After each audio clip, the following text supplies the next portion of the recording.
Hello കൂട്ടുകാരെ, കഴിഞ്ഞ ദിവസം ഞാൻ ഒരു വഴിയിലൂടെ പോകുമ്പോൾ ഒരു കടയുടെ മുൻപിൽ വണ്ടി നിർത്തി. ഞാൻ കൊണ്ടുപോകുന്ന വസ്തു കടയിൽ കൊടുക്കാനായിട്ട് പോകുന്ന വഴി അതിൻ്റെ തൊട്ടപ്പുറത്തൊരു വീട്ടിൽ നിന്ന് ഭയങ്കര ശകാരം കേൾക്കുകയാണ്. കാരണം അവിടുത്തെ ആൺകുട്ടിയോ പെൺകുട്ടിയോ എന്തോ വസ്തു എടുത്ത് നശിപ്പിച്ചിട്ടുണ്ട്. അപ്പോൾ അതിന് വേണ്ടിയിട്ട് ആ അമ്മ മകനെ അല്ലെങ്കിൽ മകളെ വഴക്ക് പറയുന്ന ഒരു ശബ്ദം മാത്രമേ നമ്മൾ കേൾക്കുന്നുള്ളൂ, ആൾക്കാർ കാണുന്നില്ല.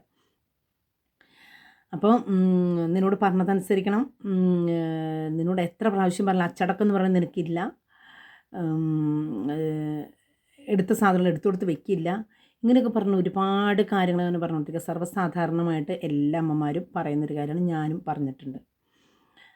അപ്പോൾ ഇതിൻ്റെ ഒരു കാരണം എന്ന് പറയാനായിട്ട് എനിക്ക് തോന്നിയിട്ടുള്ളത്, എനിക്ക് പലപ്പോഴും എൻ്റെ മക്കളെ വളർത്തുന്ന സമയത്ത് എൻ്റെ ആദ്യത്തെ കുട്ടി ഉണ്ടായി കഴിഞ്ഞപ്പോഴാണ് എനിക്ക് കുറച്ചും കൂടി അവരെ എന്താ പറയുക, നമുക്ക് കാണാതിരുന്നിട്ട് കാണുമ്പോൾ നമുക്കവരെ അച്ചടക്കം പഠിപ്പിക്കണം എന്ന് തോന്നും, അല്ലെങ്കിൽ അവരിന്ന പോലെ തന്നെ വരണം എന്ന് തോന്നും. അങ്ങനെയൊക്കെ എനിക്കും തോന്നിപ്പോയിട്ടുണ്ട്. പക്ഷേ പതുക്കെ ഓരോരുത്തർ 4 മക്കളാണ്.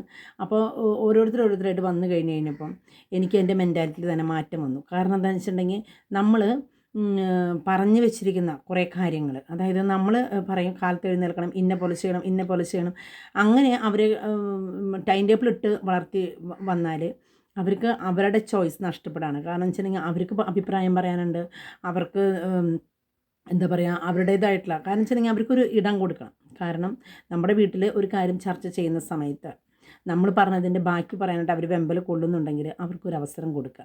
ഇപ്പോൾ എന്നെ സംബന്ധിച്ച് ഞങ്ങളിവിടെ വീട്ടിൽ സംസാരിച്ചു കൊണ്ടിരിക്കുന്ന സമയത്ത് 4 പേരും 4 അഭിപ്രായമായിട്ടാണ് വരിക.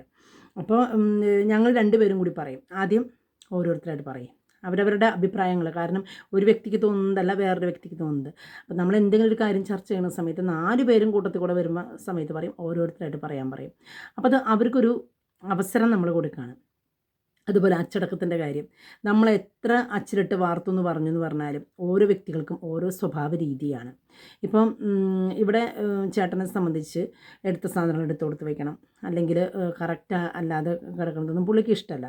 പക്ഷേ ഇവിടെ വേറെ 5 പേരും കൂടി ഇവിടെ താമസിക്കുന്നുണ്ട്. ആ 5 പേർക്കും 5 സ്വഭാവമാണ്. അപ്പോൾ ഇത് ഇപ്പം മക്കളിൽ തന്നെ ചിലർ എടുത്ത സാധനങ്ങൾ എടുത്ത് കൊടുത്ത് വെക്കില്ല, അതവിടെ ആലസ്യമായിട്ടിട്ട് പോകും.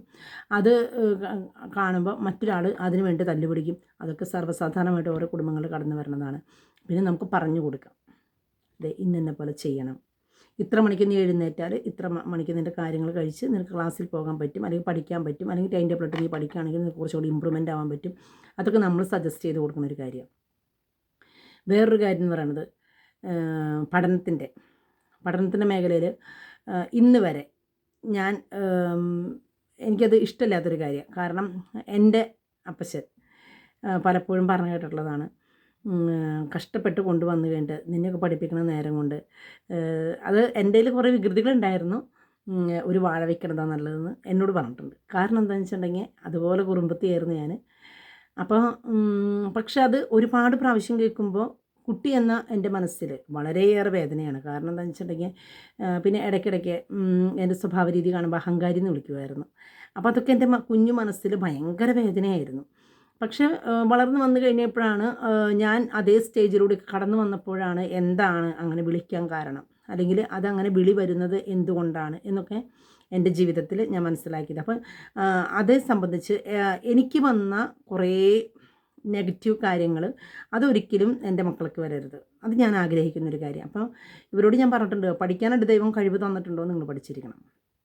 അത് നിങ്ങൾക്ക് കിട്ടിക്കണ ഒരു വലിയൊരു അനുഗ്രഹം. ഒരുപാട് മക്കൾ ഈ ലോകത്ത് പഠിക്കണമെന്ന് ആഗ്രഹമുണ്ട്, പക്ഷേ നിർവാഹമില്ല. പഠിക്കാനായിട്ട് അവർക്ക് അവസരങ്ങൾ കിട്ടുന്നില്ല, അല്ലെങ്കിൽ സാമ്പത്തികമായിട്ടുള്ള നഷ്ടം, അല്ലെങ്കിൽ വല്ലയിടത്തും ഭിക്ഷ എടുത്ത് ജീവിക്കുകയായിരിക്കും. ചില കുട്ടികളൊക്കെ നമ്മൾ പുറത്തൊക്കെ പോകുന്ന സമയത്താണ് സാധനങ്ങളൊക്കെ ഇങ്ങനെ ഞങ്ങൾ പ്രൊഡക്റ്റൊക്കെ വാങ്ങാൻ പോകുന്ന സമയത്ത്, നമ്മളിപ്പോൾ വല്ല ഹോട്ടലിലൊക്കെ ഭക്ഷണം കഴിക്കാനായിട്ട് കയറുന്ന സമയത്ത് ഒരുപാട് കുഞ്ഞുങ്ങൾ, അതായത് നമ്മുടെയൊക്കെ മക്കളുടെയൊക്കെ പ്രായമുള്ള കുഞ്ഞുങ്ങളൊക്കെ അവിടെ ഹോട്ടലിൽ ജോലിക്ക് നിൽക്കുക. അങ്ങനെയൊക്കെ കാണുമ്പോൾ ചിലപ്പോൾ ചങ്ക് പിടഞ്ഞിട്ടുണ്ട്. കാരണം എന്താണെന്ന് വെച്ചിട്ടുണ്ടെങ്കിൽ ഇവരൊക്കെ ഏതൊക്കെ വീടുകളിലാണാവും, അവരുടെ വീട്ടിലെ കഷ്ടപ്പാട് കൊണ്ടോ അല്ലെങ്കിൽ വേറെ നാടുകളിൽ നിന്ന് കുളിച്ചോടി പോകുന്നതായിരിക്കാം. ഇതുപോലെ ഹരാസിങ്ങൊക്കെ പേടിച്ച് വന്നിട്ടുള്ള മക്കളൊക്കെ ഉണ്ടായിരിക്കാം. അപ്പം നമ്മുടെ വീട്ടിൽ നമ്മൾ നമ്മുടെ മക്കൾക്കൊരു സ്ഥാനം കൊടുക്കുമ്പോൾ അവരൊരിക്കലും നമ്മളെ വിട്ടു പോകത്തില്ല. പിന്നെ ചില കണ്ടീഷൻസൊക്കെ വെക്കാം. നീ ഇത്ര മാർക്കൊക്കെ വാങ്ങിച്ചു കഴിഞ്ഞാൽ ഇന്ന സാധനം വാങ്ങിച്ചു തരാം. അത് അവർക്കൊരു വാശി കൂടാൻ വേണ്ടിയിട്ട് നമ്മൾ ചെയ്യുന്നതാണ്. പക്ഷേ ഇത്ര കിട്ടണം എന്ന് പറഞ്ഞ് നമുക്ക് വാശി പിടിക്കാൻ പറ്റത്തില്ല. കാരണം നമുക്ക് നമ്മുടെ മക്കളവർ, നമുക്ക് എന്തുമാത്രം കഴിവുണ്ടെന്നുള്ളത് നമുക്കറിയാം. ചില ആളുകൾ വളരെ ക്ലാസ്സിലൊക്കെ ഫസ്റ്റ് വാങ്ങിച്ചിട്ടുള്ള പിള്ളേരായിരിക്കാം, മാതാപിതാക്കളായിരിക്കാം അവർ. ആ മാതാപിതാക്കളുടെ മക്കൾ ചിലപ്പോൾ ഒന്നുമല്ലാത്ത അവസ്ഥയിൽ പോണത് കണ്ടിട്ടുണ്ട്. അപ്പോൾ ഇന്നത്തെ കാലഘട്ടത്തിൻ്റെ ഒരു പ്രത്യേകത എന്ന് പറയുന്നത് എന്തും പണം കൊടുത്താൽ കിട്ടും. അതാണ് ഇന്നത്തെ കാലഘട്ടത്തിൻ്റെ ഒരവസ്ഥ. നമുക്കൊന്നും എന്താ പറയുക, പിള്ളേരെ പിടിച്ചു നിർത്താൻ പറ്റാത്ത ഒരവസ്ഥയാണ് ചില മാതാപിതാക്കൾ പറയുന്നുണ്ട്. നമ്മുടെ വീട്ടിലെ സാഹചര്യം അനുസരിച്ച് നമ്മുടെ മക്കളെ വളർത്തുകയാണെങ്കിൽ നമ്മുടെ മക്കളൊക്കെ നമ്മുടെ ചൊൽപ്പടിക്ക് തന്നെ നിൽക്കും. ഒരു കാരണവശാലും നമ്മുടെ മക്കൾ വഴി തെറ്റിപ്പോവില്ല. പക്ഷേ ഗുണവും ദോഷവും അത് നമ്മുടെ മക്കളെ പഠിപ്പിക്കണം, പറഞ്ഞു കൊടുക്കണം. അതാണ് നമുക്ക് ഇന്നത്തെ തലമുറ തിരുത്തലില്ലാതെ ജീവിക്കുന്നതിൻ്റെ കാരണം എന്ന് പറയുന്നത്.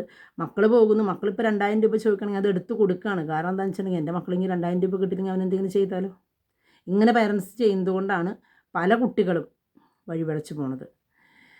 ഇതിപ്പോൾ പറയാൻ കാരണം ഇന്നലത്തെ കണ്ട ആ ഒരു അവസ്ഥ കണ്ടു കഴിഞ്ഞപ്പോൾ ഞാൻ പറഞ്ഞേ ഉള്ളൂ.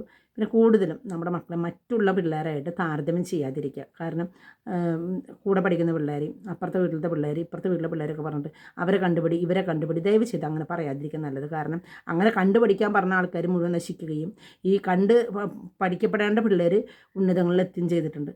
അപ്പോൾ അതുകൊണ്ട് ആ ഒരു സബ്ജക്റ്റ് നമ്മുടെ വീടുകളിൽ നിന്ന് തന്നെ മാറുകയാണെങ്കിൽ ഒരുപാട് കുഞ്ഞുങ്ങൾ വളരെ നല്ല ലെവലിൽ തന്നെ മുന്നോട്ട് വരും. കാരണം നിങ്ങൾ പ്രതീക്ഷിക്കുന്നതിനേക്കാൾ അപ്പുറം വളരെ നല്ലതായിട്ട്. കാരണം നമ്മുടെ മക്കൾക്ക് നമ്മുടെ സ്വഭാവമേ കിട്ടത്തുള്ളൂ. ഒരു കാരണവശാലും അയൽപ്പക്കത്തെ സ്വഭാവങ്ങൾ കിട്ടത്തില്ല. അതുകൊണ്ട് നമ്മുടെ മക്കളെ നമ്മളെ കണ്ടുപഠിക്കാനായിട്ട്, നമുക്ക് എന്തെങ്കിലും ഗുണങ്ങളുണ്ടെങ്കിൽ അത് കണ്ടുപഠിക്കാനായിട്ട് മക്കളെ പ്രേരിപ്പിക്കുക. അതായിരിക്കും ഏറ്റവും നല്ലത്. Thank you.